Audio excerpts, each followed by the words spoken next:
धरती पर भगवान श्री राम ने अपने सारे काम कर लिए थे। अब उनकी मृत्यु का वक्त सामने आ गया था। ऐसे में यमराज ने एक साधु का रूप लिया और राम के नगर पहुंच गए। वो राम के महल पहुंचे और उनसे मिलने का वक्त तय किया। फिर वो श्री राम से मिले और उन्होंने उनके बीच होने वाली बातों को सबसे छुपा कर रखने की शर्त रखी। साथ ही यह भी कहा कि अगर हम दोनों की बातों के बीच कोई भी आएगा तो दरवाजे पर खड़े द्वार रक्षक को मृत्यु दंड दिया जाएगा। श्री राम ने साधु रूप धारण किए यमराज की बात मान ली और हनुमान जी के न रहने के कारण राम जी ने अपने छोटे भाई लक्ष्मण को द्वारपाल बना लिया। फिर यमराज अपने असली रूप में आ गए और बोले, भगवान, आपका पृथ्वी पर जीवन पूरा हो चुका है। अब आपका अपने लोक लौटने का वक्त आ गया है।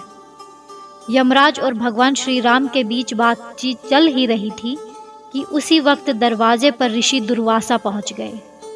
उन्होंने लक्ष्मण को दरवाजे से हटने को कहा और अंदर जाने की जिद पर अड़ गए।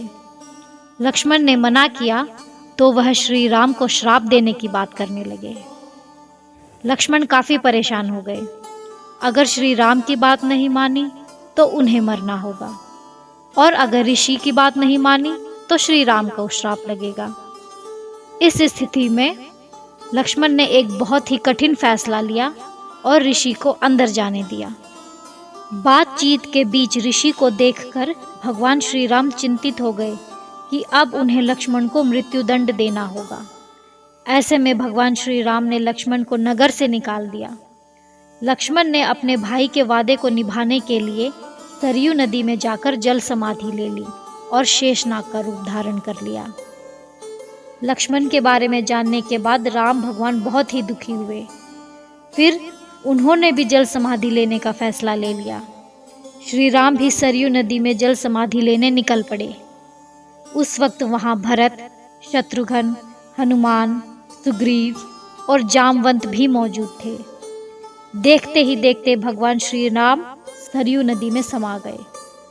कुछ ही देर बाद नदी के अंदर से भगवान ने अपने विष्णु रूप के दर्शन दिए।